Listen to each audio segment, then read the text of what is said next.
Okay, today I'm going to show you how to do a basic cleaning maintenance of the Eufy RoboVac 11 Plus. I'm doing this outside today. Normally I would use a vacuum cleaner, but for the purposes of this video I'm not going to use a vacuum cleaner because of the noise that it makes. Now, one of the first things I suggest is wherever you do it, is put a towel or a cloth down, because you have to do the maintenance with the vacuum upside down, and if you're on a hardwood floor or on cement in this case, you will scratch it. So put a towel down. Next thing is to make sure that it's turned off. It has a switch on the right hand side. When it's on, the blue light is showing. When it's off, the switch is down in the 0 position.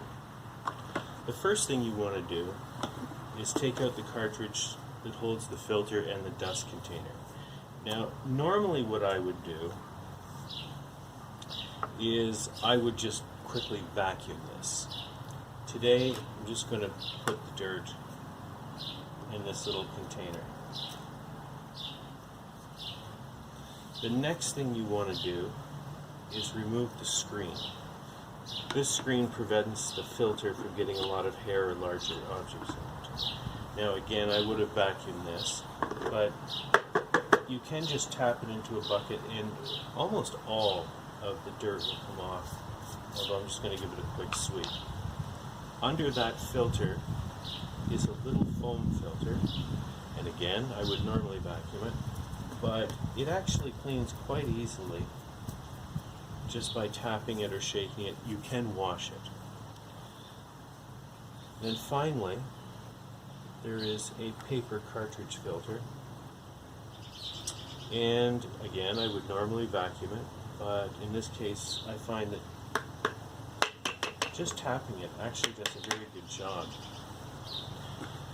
Now, when I had done that, normally, again, I would vacuum out this. But today I'm just going to give it a quick brushing, which is good enough, especially considering there's a wind. And just put this back together. Make sure that the little blue cloth tab is up. Then the foam. Then the screen with the little handles up. It can only go one way. If you go to put it in upside down, it won't fit. And it just lightly snaps in place. Then take the cartridge, it's like a clamshell, put it back together, and set it aside. So the next thing we're going to do is clean the brush assembly. 2 tabs, press them in together, lift, and remove. Oftentimes there's hair or little bits caught in the metal, but this time it's not bad. That's all you really have to do to that. Then lift the round brush out and clean off any hair. I have cats, so cat hair tends to build up on this. This isn't too bad. I've only used it a couple of times since the last time it was cleaned, so it's pretty good.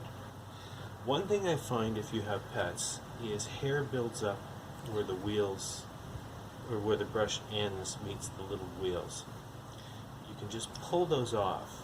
They pop off quite easily, and take the hair out.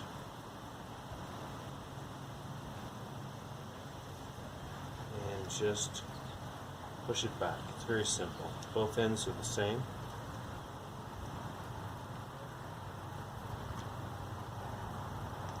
And back together. Now, I would normally vacuum this out, but I'm just going to brush it today because I'm outside. And there's 2 different ends to this. There's the little end that drives it, and it's a square, and the end that does not drive it has just a hexagon shape. Take the square end,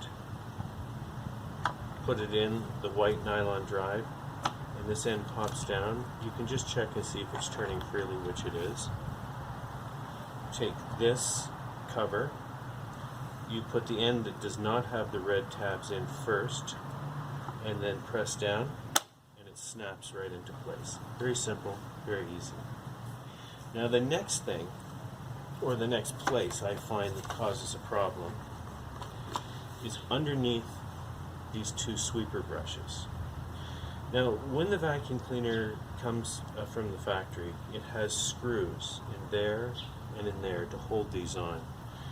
I used to put them back after I cleaned, but I discovered they're really not necessary. At least in this particular one, they just snap into place and stay in place. I've had this vacuum cleaner for about 6 months now. I use it every day, and I've left the screws out now for about 4 months, and I have never had the brushes fall back. So I just don't bother with the little screws anymore because it's easier to clean without. So you just grab the 3 tabs with the yellow part and just pop it up, and it pops up fairly easily. If you have the screws in there, you'll have to take the screws out first, of course. So use a Phillips screwdriver, and there will be hair either built up there or sometimes packed in here. Once you remove the hair, I would normally just take the vacuum cleaner and put it over it, but it's not absolutely necessary, and it just snaps back. And the same for the other side. And you can see the hair built up. Remove it. Put this back. And that's it. Now, this can be a little tricky to remove. If you want to use something to lift it out, you can if your fingers aren't strong enough. I find just putting a finger on each side of the wheel and lifting, it lifts the whole assembly out. Normally I would put the vacuum cleaner over that and get the hair out, but there's really not much in there. Now, where the hair builds up on this is in the sides of the wheel. Right now, again, because I've only cleaned it a couple of vacuums ago, it's not bad. But you need to pop the wheel out. I find the best way is to just hold it like this with your thumb on top on each side and just press, and the wheel pops out. And there was a little bit of hair there. It builds up right on the ends, and if there's a lot of it, it makes the wheel difficult to turn. And you can see that, so you just peel that off. Same on the other side. There is a little bit. That's just after 2 vacuumings. And then the wheel, just you pop it back in. It's a little stiff, but it snaps nice and cleanly.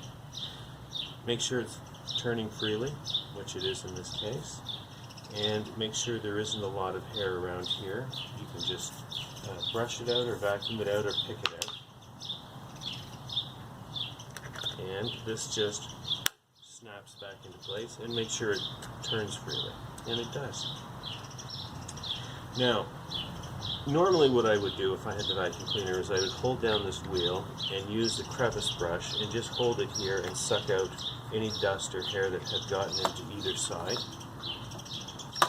And I would go along this edge here, top and bottom. This is the bumper that senses when it's bumped into something. And I did have one time when I wasn't vacuuming those crevices out on top and bottom, and it wasn't working right because hair had built up in behind there.